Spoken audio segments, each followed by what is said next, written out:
সুপ্রিয় দর্শক, আসসালামু আলাইকুম। কেমন আছেন আপনারা? নিশ্চয়ই ভালো আছেন। আজকের ভিডিওতে আপনাদের সবাইকে স্বাগত জানাচ্ছি। আজকে আমি আপনাদের সাথে শেয়ার করব সাধারণ pain, original pain, false pain বোঝার সবচেয়ে সহজ উপায় সম্পর্কে। মাঝে মাঝে আপনারা আমাকে এরকম প্রশ্ন করেন যে আপু, এগুলো বোঝার খুব সহজ কিছু উপায় বলো, যাতে আমরা কনফিউজড না হই, ইজিলি বুঝতে পারি এবং সময় মতো ডাক্তারের কাছে যেতে পারি। চলুন সেটা নিয়ে আলোচনা করা যাক।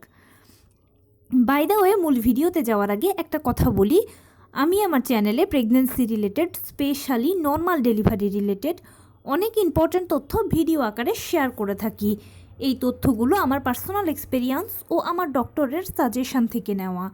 তাই আমার চ্যানেলটিকে যদি একবার আপনারা ভিজিট করেন, তাহলে আপনারা আপনাদের প্রশ্নাতীত মনের অনেক প্রশ্নের উত্তর পেয়ে যেতে পারেন। আমন্ত্রণ জানাবো আমার চ্যানেলটিকে একবার ভিজিট করে দেখার জন্য। এবারে চলুন মূল আলোচনায় যাওয়া যাক।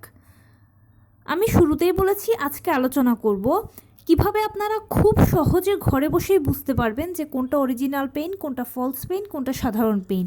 কখন সময় মতো ডাক্তারের কাছে যাবেন, কখন ভয়ের কারণ কিছু নয়, কখন অপেক্ষা করবেন, সব কিছু। দেখুন, গর্ভাবস্থার প্রথম থেকেই একজন মা বিভিন্ন ধরনের ব্যথা কষ্টগুলোর সম্মুখীন হন।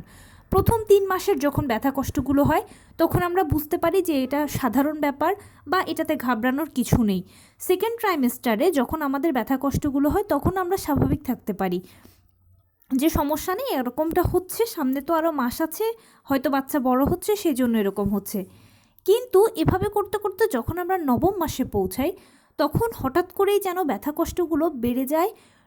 পুরনো যে ব্যথা কষ্টগুলো আছে সেগুলোর সাথে নতুন নতুন অনেক কিছু যোগ হতে থাকে।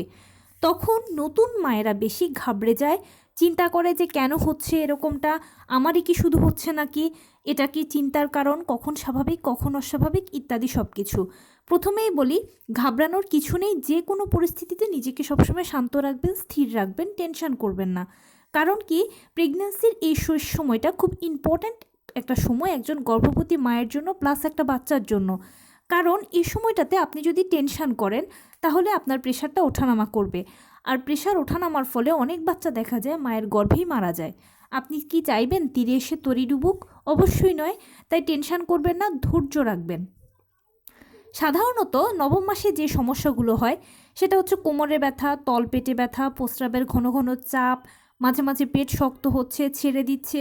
এছাড়া কিছু কিছু ব্যথা কোমরের একপাশে শুরু হচ্ছে, আবার সেটা পায়ের নিচে দিয়ে ছড়াচ্ছে, অথবা কোমরের বাম পাশে যাচ্ছে, সেখান থেকে ডান পাশে আসছে। এভাবে করে করে ব্যথাগুলো হচ্ছে। এই ধরনের ব্যথার কষ্টগুলো যখন হবে, এগুলো স্বাভাবিক ব্যথা, সাধারণ ব্যথা, এগুলো নিয়ে ভয়ের কিছু নেই। কিন্তু এগুলো ততক্ষণ পর্যন্ত স্বাভাবিক যতক্ষণ পর্যন্ত আপনি সহ্য করতে পারবেন। কিন্তু যখন অসহ্য ব্যথা হচ্ছে, অতিরিক্ত হয়ে গেছে, আপনি হয়তো উঠলে বসতে পারছেন না, বসলে দাঁড়াতে পারছেন না, শুতে পারছেন না, খেতে পারছেন না, কোঁকড়াচ্ছেন যন্ত্রণায়, ওই সময়টাতে আপনারা সহ্য করার প্রয়োজন নেই এবং ওই সময় এটা অস্বাভাবিক। তখন আপনাকে অতি দ্রুত ডাক্তারের সাথে যোগাযোগ করতে হবে। সাধারণ পেইনের ক্ষেত্রে যেটা হয়, মানে নর্মাল যে ব্যথা কষ্টগুলো, সেগুলো 2 দিন হয়তো টানা থাকে, বা 1 দিন টানা থাকে, বা কয়েক ঘন্টা এটা টানা থাকে। যতক্ষণই থাকুক, এটা র্যান্ডম একটা ব্যথা করে, টানা একটা ব্যথা করে। স্বাভাবিক ব্যথাগুলো আপনি সহ্য করতে পারেন। আর যখন বারবারই বলছি যে অতিরিক্ত পর্যায়ে চলে যাবে, তখন অস্বাভাবিক, তখন ডাক্তারের কাছে যাবেন। এটা গেল সাধারণ পেইনের কথা। এবারে আসছি ফলস পেইনের কথায়। ফলস পেইনটা কোমরের দিক থেকে শুরু হয়ে তলপেটের কাছে এসে পায়ের নিচ দিয়ে চলে যায়। খুবই অল্প সময়ের জন্য এই ফলস পেইনটা থাকে। প্রথমবার যদি মা হন, তাহলে তো হয়তো বুঝতেই পারবেন না, মনে হবে আমার তো এমনিতেই কোমরে তলপেটে পায়ে ব্যথা করে, এটা এরকমই হচ্ছে। ডেলিভারি সাধারণত 1 সপ্তাহ আগে এই ফলস পেইনটা ঘন ঘন হয়।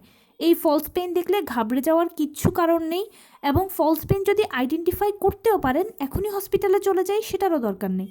ফলস পেইনটা আপনা আপনিই চলে যাবে, এটা বেশিক্ষণ থাকবে না। ডেলিভারির আগে ঘন ঘন হবে ঠিক আছে, কিন্তু অতিরিক্ত হবে না। এটা কতক্ষণ অপেক্ষা করলে দেখবেন যে চলে যাবে, হয়তো 2 মিনিট থাকবে বা 1 মিনিট থাকবে, এরপর চলে যাবে। অরিজিনাল পেইন আসার আগে এই ফলস পেইনটা ঘন ঘন হয়, সবারই হয়। নর্মাল ডেলিভারির ক্ষেত্রে এটা 100% শিওরিটি দেয় যে এরকমটা হলে আপনার নর্মাল ডেলিভারি হতে যাচ্ছে। এবারে আসুন অরিজিনাল পেইনের কথা বলি।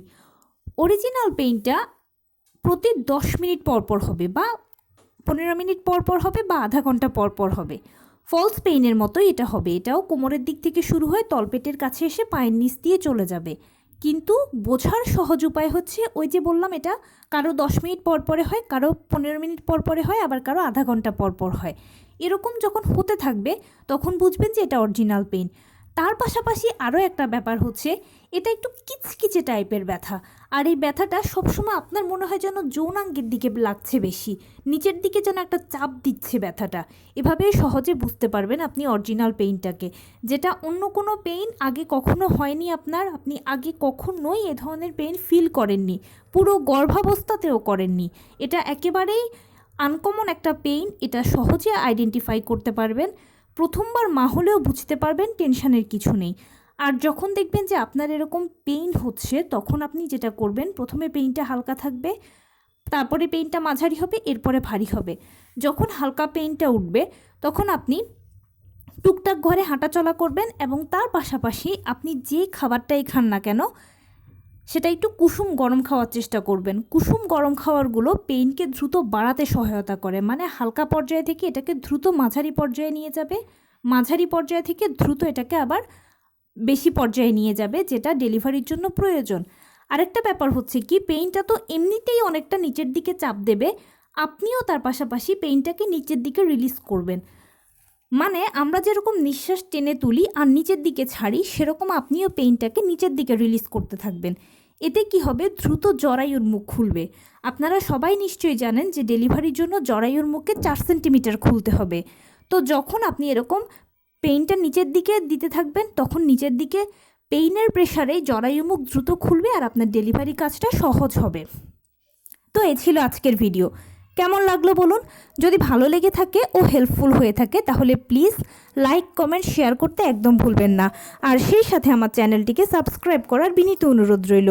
পাশে থাকা বেল আইকনটি ক্লিক করে দেবেন, যেন আমি ভিডিও আপলোড করার সাথে সাথে আপনারা নোটিফিকেশান পেয়ে যান। যদি কোনো প্রশ্ন থাকে কমেন্টসে জানাবেন, আমি রিপ্লাই দেবো। প্লাস যদি কোনো পরামর্শ থাকে যে কোন বিষয়ের উপরে ভিডিও বানালে আপনারা উপকৃত হবেন, সেটাও জানাবেন। আমি আপনাদের পছন্দের সর্বোচ্চ প্রায়োরিটি দেব। ভালো থাকবেন, সুস্থ থাকবেন। আসসালামু আলাইকুম।